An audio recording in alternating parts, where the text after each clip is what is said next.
जिसने राम के चरित्र को जिया, पूरा जीवन सर्वस्व समर्पित कर दिया, एक संग्रह संचय कुछ भी नहीं, सिर्फ राम। अपने जीवन के एक एक क्षण, एक एक पल में जिसने राम को ही समाहित कर लिया, और एक एक सांस और एक एक धड़कन में जिसकी सिर्फ राम के चरित्र का रसपान करती है, वो जीवंत मूर्ति जो नर्मदा के तट पर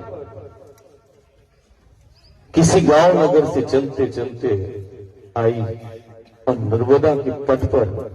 राम के उस चरित्र को जिसने जिया, और हर एक सांस में, हर एक धड़कन जिसकी राम बोलती,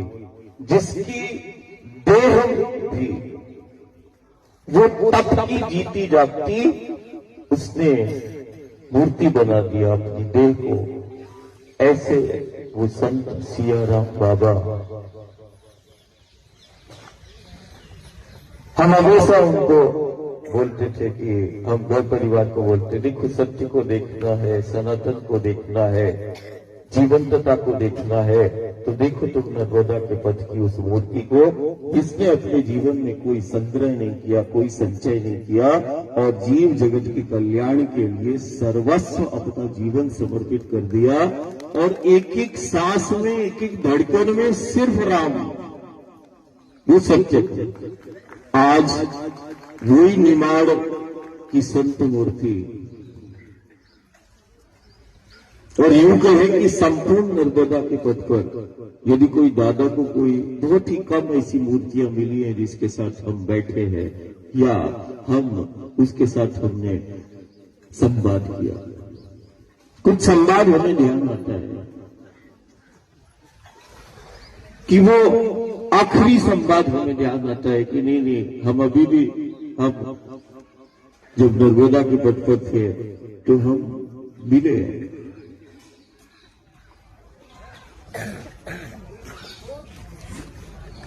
देखा, तुम्हें जमात से बोल रहा था कि नहीं, हो सकता है कि मेरा परिक्रमा से पहले ही ये ऐसा ना हो कि शरीर को छोड़ दें, चोला को छोड़ दें। पर हमें 2-4 दिनों से वो संकेत धीरे धीरे मिल रहे थे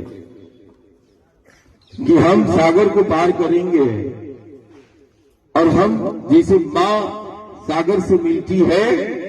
वैसे ही आज वो जीवंत संत मूर्ति उस पंच तत्वों में विलीन हो गई, और वो उसने शरीर को, चोले को छोड़ दिया, कण कण में जाता। आज शरीर रूप में सियाराम बाबा, जिसको हम बोलते नर्मदा का, संपूर्ण नर्मदा का पथ पर एक तपो मूर्ति, एक सत्य मूर्ति, विचार में, भाव में, जिसने केवल और केवल राम का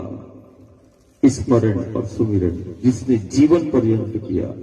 और जिसने जीव जगत के कल्याण के लिए अपने जीवन को समर्पित कर दिया, आज वो उसी नर्मदा के पट पर ये नश्वर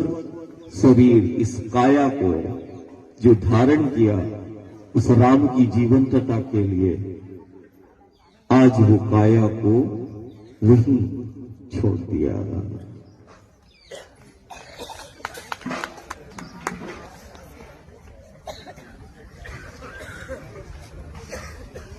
सियाराम बाबा के प्रति, उस संत मूर्ति के प्रति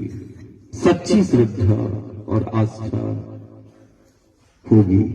ऐसा ही जीता जागता वो चरित्र, वो संत सियाराम बाबा जीता जागता चरित्र है, था नहीं, है। ऐसी वो संत मूर्ति आखिरी का दौर था, मैं छेड़ता रहता था, क्या करना है बताओ, क्या करना है बताओ, तो वो चातुर्मास कब करोगे? मैंने कहा नहीं, पूरी परिक्रमा कराएंगे, हेलीकॉप्टर से कराएंगे, जैसा चाहोगे वैसा है, एक बार भ्रमण कर लो, एक बार भ्रमण कर लो। तो ऐसा बहुत कम बात किया करते थे, लेकिन जितनी भी बात हमसे की तो सिर्फ एक ही है, चातुर्मास कब करोगे? मैंने कहा करूंगा, एक बार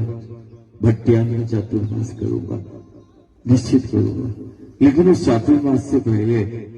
हमारी इच्छा है परिक्रमा कराने। हेलीकॉप्टर से कर लो, ऐसे कर लो परिक्रमा, हम तो उठा के ले जाएंगे। आप देखो, शरीर से नहीं, लेकिन वही सियाराम बाबा उस परिक्रमा में ही, अखंड परिक्रमा में, उस अखंड यात्रा में अपनी वो प्रारंभ कर दी, कोई प्रारंभ कर दी।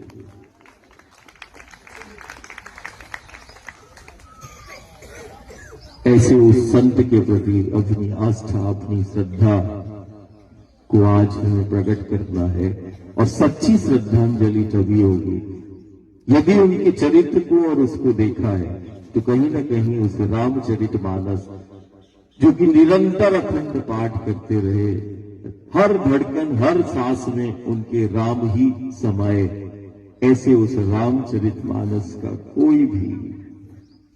दोहा, चौपाई, चरित्र का निर्माण करो। बिना चरित्र के, वो चरित्र का बल था और है, चरित्र ही बल है।